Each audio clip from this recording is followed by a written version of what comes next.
is where I go to recharge, you know, and I just love it, out in the woods and out in the wilds, and so I feel at home here. Home for writer Alice Walker is the coastal wine country north of San Francisco.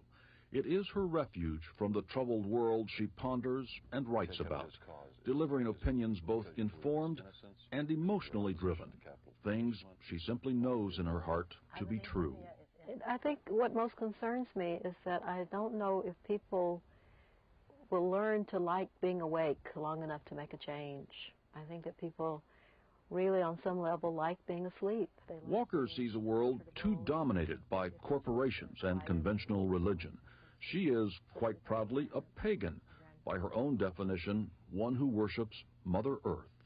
When you're here, is it easier to feel hopeful? It is, because the Earth is always doing something. And I have never known the Earth not to give us spring. You know, every year there's spring.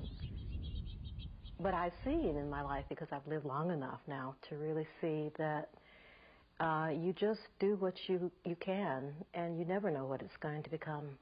You know, you write out of your experience, you write out of what you read, you write out of everything. You bring it all to the page. But then the curious thing is that once you bring it all to the page, you basically forget how you got there, you know, and then it seems like it's magic. Alice Walker, the author, writes from her heart and head, stories drawn from memories and visions of the future. As an author, as a writer and activist, do those two roles feed off each other? Are they separate? Oh, they do. They're very much the same in a way, because, you know, over time I realize it's those moments when I have been really profoundly moved, angered, saddened, challenged, that I feel I have to creatively respond. One of those times was at age 13. She saw the blown-away face of a poor, hard-working neighbor woman shot by her husband. Walker remembers looking at the woman's feet. And she still had on one shoe and had a piece of paper stuck in it to cover the hole in the sole. And I knew this was a good woman. I knew this was a good person. And I knew no one should have harmed her. And I knew that somehow, someplace in me was profoundly stirred. And I knew that if I ever grew up myself, I would get to the bottom of what I thought was this story. And it would be about poverty, and it would be about rage, and it would be about oppression, and it would be about sexism and misogyny. All of these words, of course, were words then I didn't know anything about hardly. But I knew that I would learn how to tell her story. Telling that story and others became Walker's life work.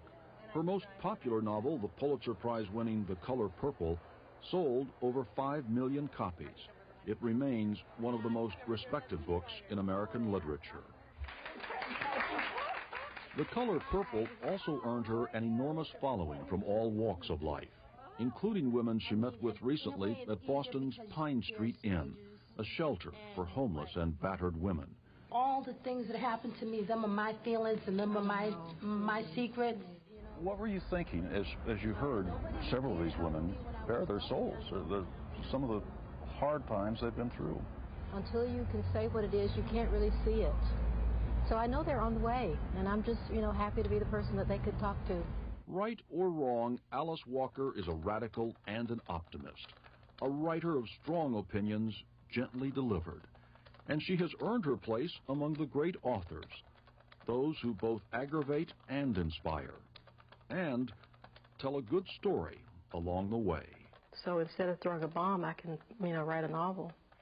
So you cannot really change consciousness by murdering, people or brutalizing them. You can only change it, I think, by very patiently actually creating a vision of a different kind of world. And so that's what I do.